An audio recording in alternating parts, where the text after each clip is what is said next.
Right, let's go. Hello, everyone. Thank you for joining us for the first APAC Scientific Forum session of the year.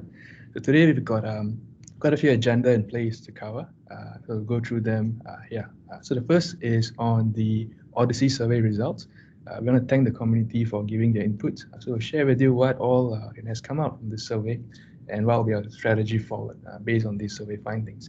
And we're also going to give you a sneak peek of what's to come in the first quarter of 2024 in terms of the monthly scientific forum plans.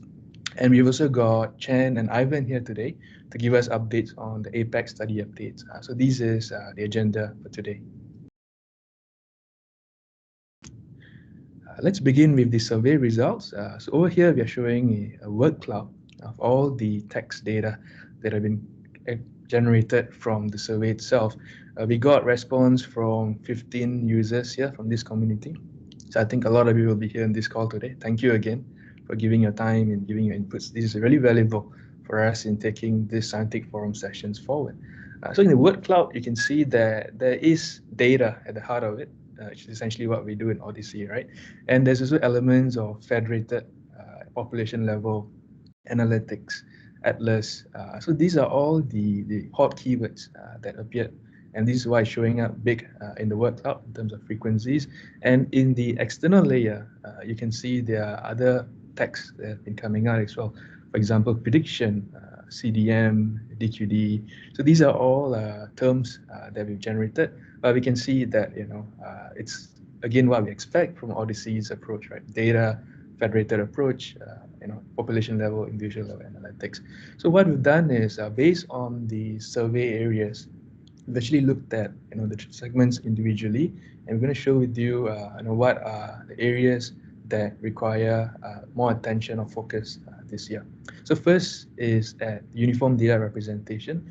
If you recall the survey, there were sections on ETL, vocabulary mapping, and data quality within uniform data representation. So you can see in terms of response, there's a lot of interest on ETL, particularly ETL conventions.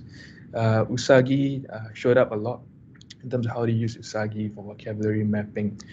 So what we plan to do is, of course, beyond Usagi, what other tools are there out there in the market for us to do Odyssey work? So in the upcoming sessions, you'll see us inviting Perseus, which is a software company that has ETL tools. So we'll be introducing them, and we can see how that can complement potentially what we are doing with Usagi, and also potentially HDR UK. HDR UK has got an open source tool called Carrot, which they've been using for their ETL work as well. So again, we want to be inviting them to the session and give their inputs as to how those softwares can help complement what we're doing with Usagi. And data quality dashboard. So there was a lot of interest in running these DQDs and how we can work with these dashboards. So we will have focus sessions for them in the later part of the year as well.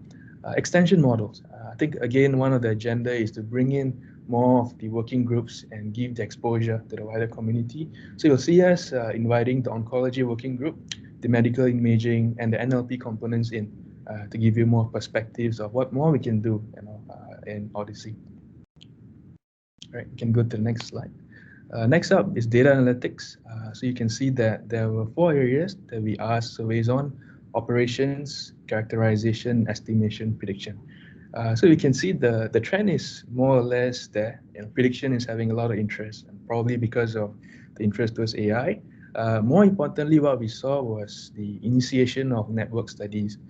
So to help with that, we are going to be inviting Claire in the future community calls to talk a lot about the Odyssey Evidence Network and what's being done and how that can help to promote more collaboration and help you find partners ultimately through your projects.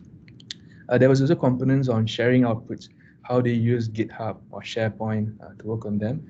So those are some more technical. So again, I think we're trying to be prudent in terms of trying to focus on topics that are more Odyssey specific. Those that are more technical, we can guide you in terms of learning resources, where you can go to. For example, you can go into the portals like DataCamp or Atlas or Udemy, right, to learn more about your programming technical skill sets.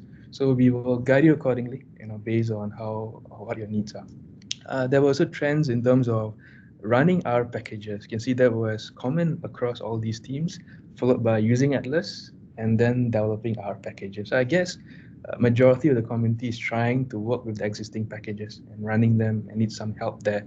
So potentially we may be inviting some of the existing studies to come and share on how they've been running packages for their workflows and projects.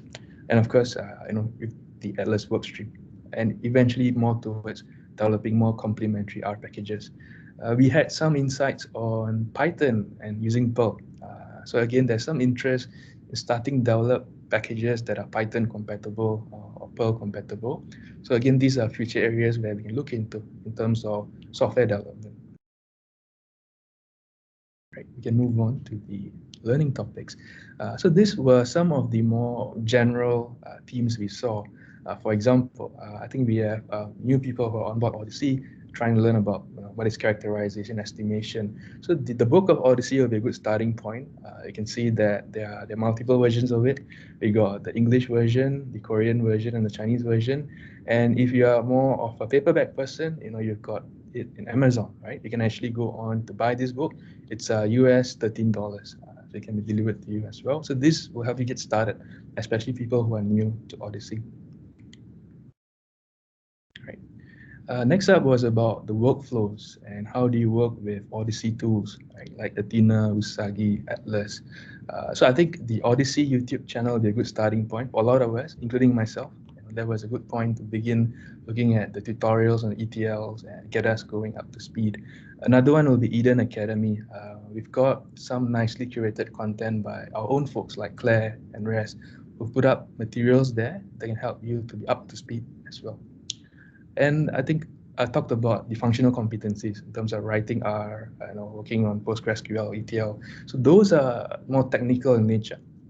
You could use DataCamp, Udemy. Again, we've used a lot of these tools to get our data engineers, data scientists trained up in these areas as well, and they are doing well in terms of the Odyssey areas. Yep, so that's more or less what we've been seeing. And do let us know along the way, if you have more thoughts, more suggestions.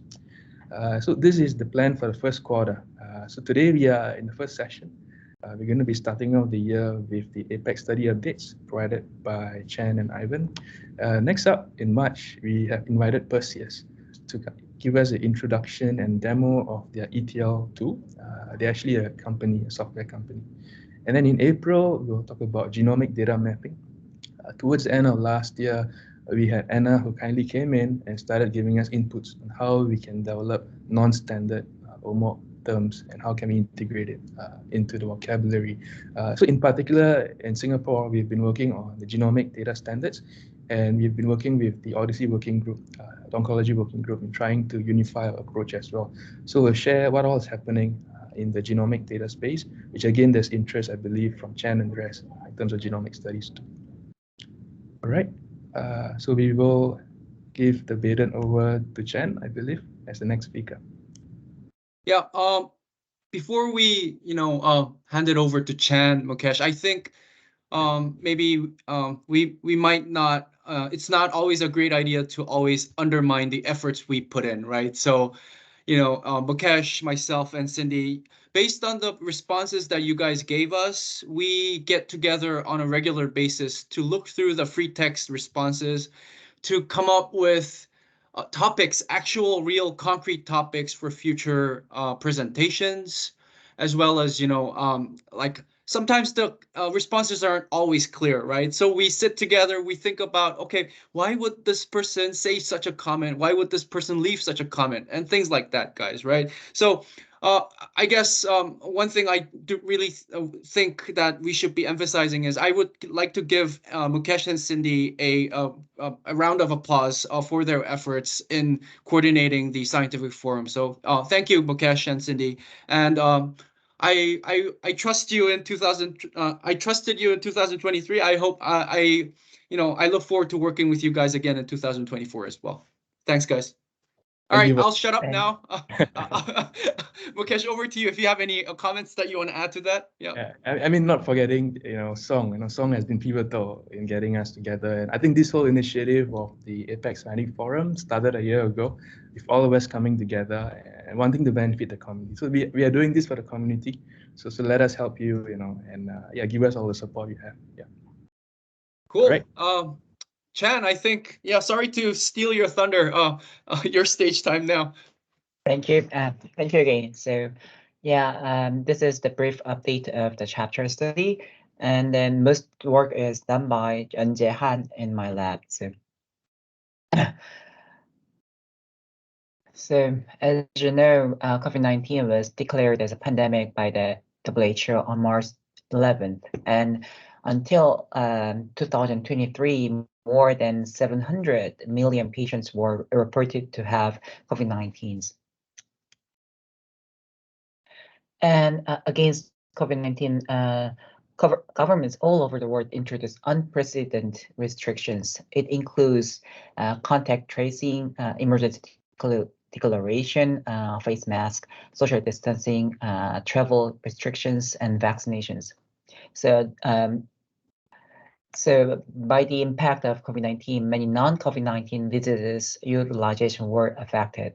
So you can see that after COVID-19, the utilization of healthcare system for hypertension, breast cancer screening, obesity, diabetes, colorectal cancer screening, or cardiovascular risk assessment was decreased, especially in 2020. And I wonder, if there is a decrease in these visits, and it maybe have some impact on the future risk of these diseases, such as we can see that increased number of colorectal cancer because of the decreased number of the screening. So I think we need to manage non-COVID-19 health conditions before after the pandemic, and we need to mitigate adverse healthcare impacts of the pandemic. So the objective of the study is include analysis of incidence and prevalence of disease before and after COVID-19 outbreak, and changes in the patterns of healthcare use. So we can understand the impact of spread of COVID-19 on the incidence and prevalence of major diseases and changes in medical use patterns. So I want to calculate the monthly incidence of certain conditions or monthly prevalence and monthly use of healthcare system. And there is a challenging. So let me assume like 7 cases. If I want to calculate the monthly incidence at the March of 2020, and then the first patient, you can see that the patients have the more than 1 year minimum observation period before the 2000 March, and then they have the outcomes during the risk period, like from the March 1st and the March 31st. In the second case, you can see that they have the outcomes at the look-back period for outcomes. So they have the outcome in like somewhere between 2018 and 2019, and then they have the another outcomes during the risk period of hours. Third patients was observed right before the minimal observation period, which was the March 1st of 2019, and then they followed more than like 10 days in the March during the risk period. The fourth case, they do not have any observation period during the risk period. Fifth case, they have the even though if they was observed like from the May 2019 through the 2020 March. This case shows that it was observed from the 2019 and then to the 2020, and the last case do not have the minimal observation period, and even though it had the outcome at the risk period. So for the first case, we can calculate that how many days they were at risk. So in this case, like it has, they have the 15 days of the risk. That will be counted as an instance, and then they will be included in the denominator of incidence. In the second case, because they have the outcome at the look-back period, so that will not be included in the incidence count. It means that and the base count, which means that will not be included in the denominators. Third case, because they have the minimum observation period and they do have a certain period of risk period. So like in this case, like 10 days of risk period will be included in the denominator as a base count. The fourth case, because they do not have the risk period observation, they will not be included in the base case, denominator. Fifth case, because they do not have the minimal observation period, they will not be included in the denominators. Sixth case, since it has they have the minimal observation period, and then they would be followed during the risk period, so they will be included in the denominators as a base count. The last case, because they do not have the minimal observation period, so they will not be included in the denominator or incidence count. So let me say, even though incidence rate is a population level estimate, but I'd like to say that this is kind of the patient level incidence calculation. So I'd like to calculate the the days of follow up as a risk at the risk period for each patient, and to make them more detailed denominator. And it can be repeated over the time, so we can use that this same algorithm for the April 2020. So I leveraged the old patient level prediction models architecture. Currently, it was changes, so I need to use the very old version of the PLP package for this. Because PLP at the time, PLP package have some algorithms to calculate the minimum time and risk and the outcomes of these patients. So previously, I developed Argos package, the automated report of global observation and surveillance. So in this, and I developed this package further during the last year. So I made this kind of this function, so we can define that, whether we need to use observation period and whether we need to, how many denominator period is required, like that. And then after getting the monthly incidence, use interrupted time series analysis to evaluate the effectiveness of interventions by comparing potential outcomes. So in the interrupted time series analysis, usually there is a counterfactual trend line. So based on the pre-interruption slope, we can calculate the counterfactual, which is like future trend, and then we can compare the actual trend with this counterfactual trend line. I used the single used the CCM data from the single hospital's EMR system. So even though we tried to define 11 non-communicable diseases for the study, let me show only one example, the Kawasaki disease. So after 2020 March, we can see that very rapid drop in the instance of Kawasaki disease during the from the 2020 March to 2021 June.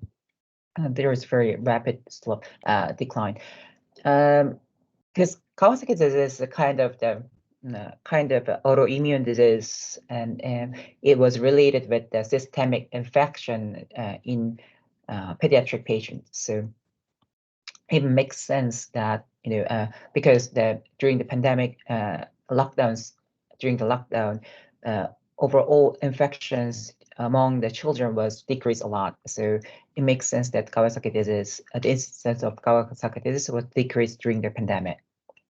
And actually, it was reported in the circulation that in Korea, we do have very rapid decline of incidence in Kawasaki diseases. And this is the hospitalization trend. So you can see that compared with the potential counterfactual trend, there is a very rapid drop of the hospitalization of this hospital.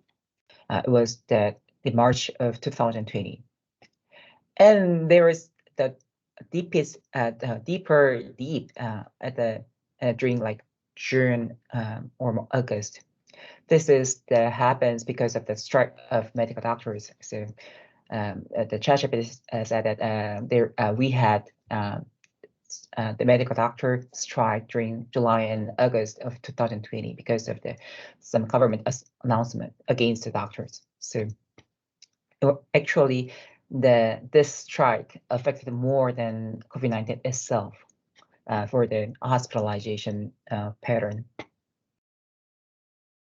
And this is the pattern of emergency room visit. So I think that Korean patients waste healthcare system, healthcare services. So many of patients in the ER in our hospital actually not so emergent. So because it is very cheap and there is no restrictions. So if patients want to come, then they can just come to the ER. So. But after pandemic, because the visit to the ER drops very significantly. So yeah, I need to add some more phenotypes for this, and again, that Easy from Singapore will do this for the diabetes, I think, and then together with the Danny in the UK, I think we can assess the resilience. We can identify the resilience of healthcare systems across the world. Yeah. So this is the final slide of mine. If you have any comments or questions, please let me know.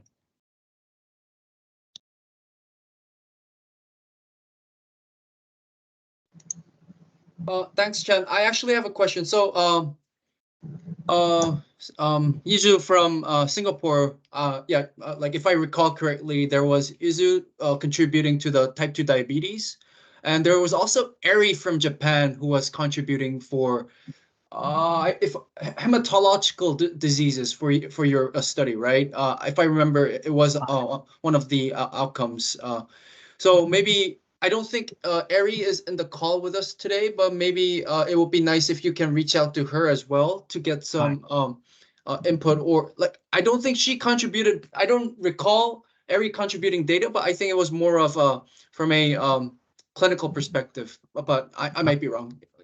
Yeah, so yeah, it's my bad that it took more time than I expected to develop this package, and this package has not been developed well until now. So I need to maybe make some, I need to reorganize the package a little bit further. But yeah, I'm close to be prepared for collaborators now. Cool. Yeah, Hi.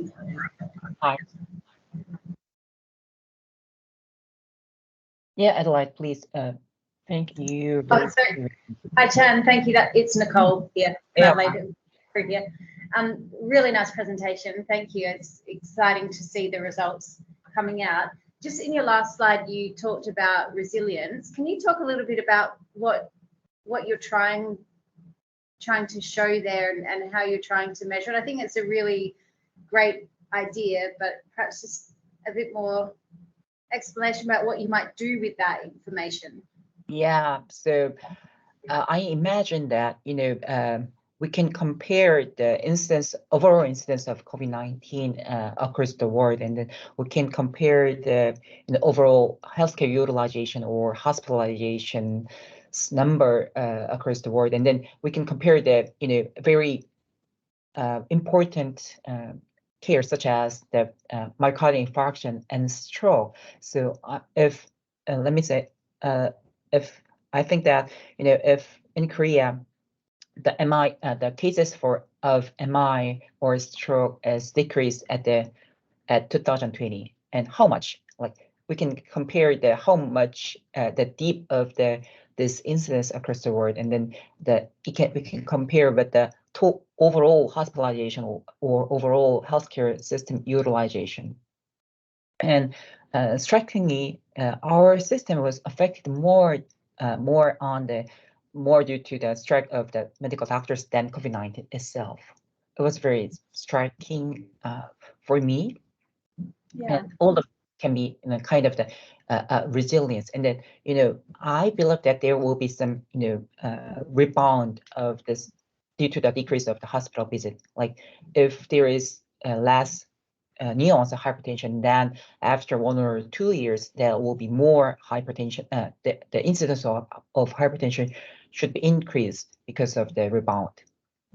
Yeah. And it will be much severe. And these kind of all of these can be resilience. And I don't know how we can estimate resilience as a single value. Yeah, it will be very challenging but very interesting and factor. Yeah, I think I wonder if some of the databases across the Odyssey network would also have access to information about healthcare resourcing itself. How many hospitals are available for people that do have an MI, hospital or ambulance ramping, for example, which we have in Australia, where you call an ambulance, but you can't get one. And even if you get one, it's hard to get to a hospital. So I wonder whether some of that healthcare resourcing information could help with resilience, or like a measure of resilience, but whether that's even available in the databases around the network, or whether that would need to be external inputs from, other data sets that aren't quite in the Odyssey network right now. One of the proxy of resilience is that how many planned surgery were conducted during the pandemic. So it can be a kind of the proxy of resilience, I think. It's also about healthcare practitioners that are available. So there's been, if you don't have the resources available, or doctors are quitting and retiring, and you've got to you don't have enough people to go around. I think it's a really, really interesting question. So thanks for that. Thank you. Yeah, and Annual, is there any other questions or comments on this? Okay, great. All right. Mukesh, I think Ivan is. Yeah, we saw Ivan. Is he still with us? Yeah. Yep, there he is. Yep. So just bear with me. If you need us to share, let us know, Ivan. We can do that for you. Yeah, I'll hopefully be able to share my phone. Do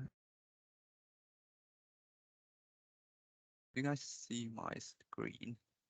We are seeing the presenter mode of the PowerPoint Right, share. okay, Yeah.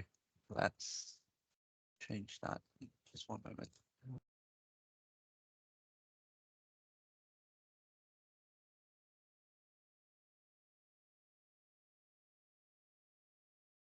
Is this better? Yeah, we can see your slides now. Okay. Yes. So hello everyone. My name is Ivan. And today I am gonna present some updates on our Odyssey APAC study number 2, which is the comparison of mortality, morbidities, and healthcare resources utilization between patient with and without COVID-19 infection. First of all, some background for those who have joined recently. So we know that COVID-19 infection is associated with a range of clinical sequelae and also associated mortality. And despite the number of literature which has been published in this area, the risk of the clinical sequelae still remain unclear due to the large variability in terms of their risk estimate from previous studies. which differs in terms of their study design, populations, and also the selections of controls. And also one area which is the persistent in terms of the risk reported is also under researched.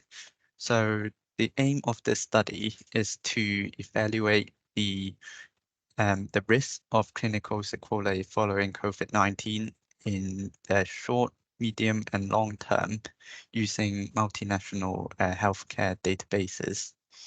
And the tools within the Odyssey network allows us to build a standardized package, which we can conduct our analysis systematically across multiple databases, which are mapped to the OMOP common data model to generate some coherent findings. So here is a slide that I've shown before in a previous community calls and also the APAC symposium, which summarizes the methodology of this study. So this study is we are conducting is a retrospective cohort study with propensity score matching between patient with COVID-19 and those without COVID-19's controls. And the study outcomes involve over 90 clinical sequelae affecting multiple organ systems. And as I mentioned before, the short and medium long-term follow-up period are defined as those outcomes develop up to 6 months, from 6 months to 1 year, and between 1 to 3 years, respectively. And we hope to apply our study package and conduct the analysis on multiple national healthcare databases. And here are some more details about the cohort definition and also a graphical illustration of the study timeline. So it's important to note that the definition of patient with COVID-19 in our target cohort involved both a positive test record, I would say either a positive test results of COVID-19 or diagnosis of COVID-19. And as I mentioned before, we would recruit patients who have a COVID-19 diagnosis or positive test during the inclusion period, and we'll follow them up to observe if they have developed any incidence outcome during the short, medium, and long-term period after COVID infection. Previously, I have presented some results from our pilot study in various occasions. But since then, we have some updates on the study package and also the study design of this study. So the first one is previously we didn't incorporate the period of time at risk in our pilot study, and now we have been able to make revision on our study package to incorporate the separate observation windows, which I've presented. And we've also had to make some changes to the definitions of the COVID-19 target cohort. This is due to some issue we identified when we tried to construct the propensity score models for the analysis in the updated and larger US databases.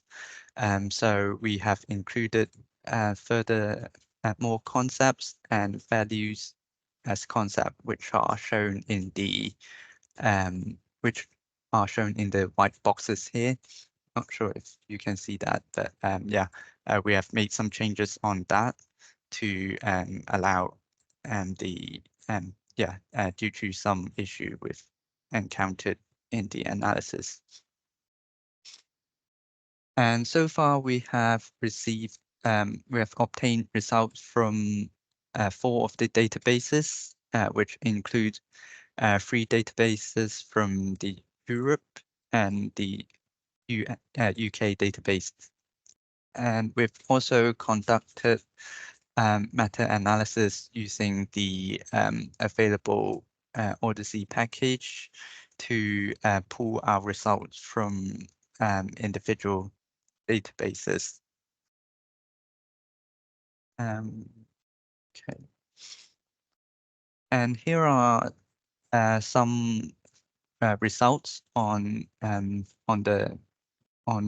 what we've on the analysis conducted in the separate databases. So on the left here is a flow diagram on how we selected patients or excluded patient from our study.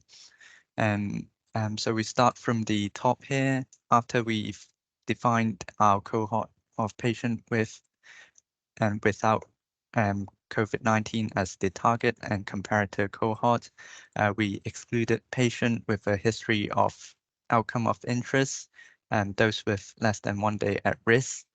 And before we conduct the 1 to 10 propensity score matching. And of course, we after excluding those with who have not been selected during the propensity score matching, we get to the final study population for separate for the analysis of the separate clinical sequelae. And in total, our current study consisted of over 850,000 subjects for the short-term observation windows, over 700 and 600 individuals for the analysis for the medium and long-term outcomes, respectively. And we expect to include more individuals into our study after we also receive the data from the US database. And here are the risks of clinical outcomes grouped by the associated organ systems from separate countries. And we can see from the result from France and Italy that the result does support that there is an increased risk of clinical sequelae in various organ systems. And the risk, we can see that the risk was most significantly increased during the short term, but for some organ system, the risk does persist during the medium and also the long-term observation period. And this is and the risk difference is most profound in terms of the respiratory related disorder, which is what we expect, given that the COVID-19 is primarily a respiratory infection. And in terms of the results we see from Germany and also the UK, we can also see a consistent trend, a broadly consistent trend in terms of the risk increase over the short-term observation period. But as one important or interesting observation we can draw from these results is that we seem to see that the risk slowly declines during the medium and long-term observation period. And after we pulled the results together in in the meta-analysis, we can see a similar trend where there's an increased risk of clinical sequelae was observed during the short term, and that the risk seems to reduce over the medium and long term. In terms of, we also conducted the analysis in separate age group, and the comparison in terms of the risk of clinical sequelae between individuals from different age group shows that there seems to be an increase risk in affecting more of the organ system when we go from the 25 to 44 age group to the 45 to 64 age group.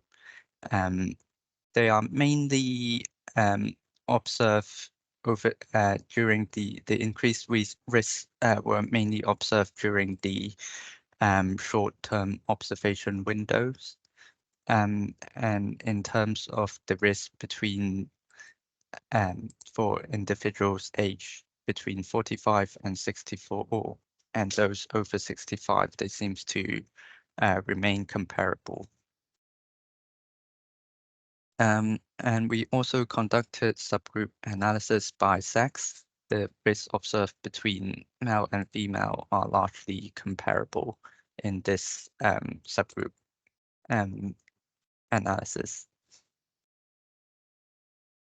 So in summary, consistent with the existing literature, our evidence support that there's an increased risk of clinical sequelae, particularly during the short term. But for some clinical outcomes, the risk does persist in the medium and sometimes the long-term observation windows. But we can also see that there is a reduction in the risk of clinical sequelae during the medium and long term, even though the risk may still persist. And the findings from separate databases could be subjected to confounders specific to their region and also the nature of their data source. And hence we've conducted the meta-analysis to pull the result from individual databases to allow a more reliable evidence and also a more clear representation of our research findings. So going forward, we hope to first of all obtain the results from the US database. We hope that we can get some interesting findings from after we've completed the analysis, and we also aim to disseminate our findings through publication of scientific journals. So we will be working on summarizing our findings and preparing the manuscript for that. And finally, I just want to acknowledge the help from IQVIA. ㍍Yu has been working really hard to get this package ready and also perform the analysis. And also her colleagues in Chan and also Jing, who helped with this study as well.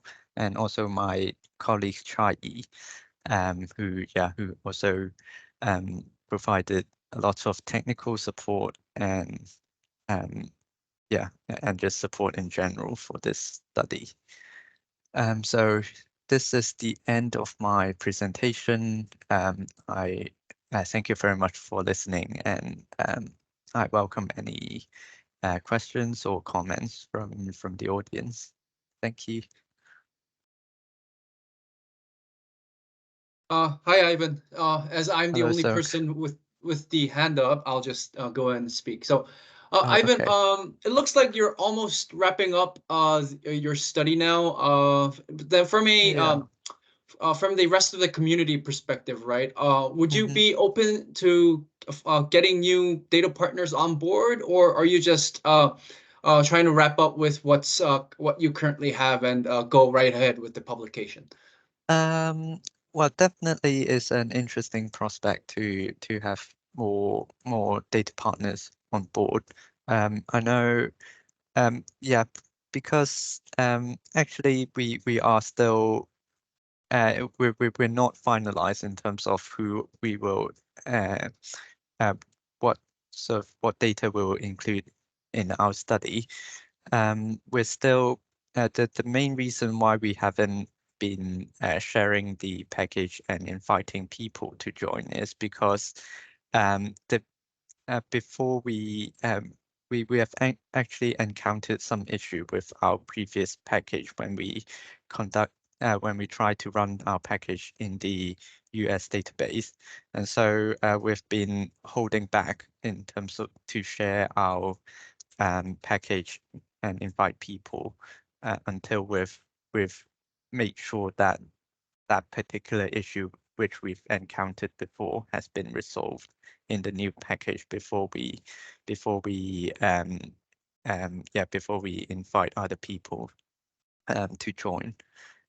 So yeah, we will hopefully once we've get all the results from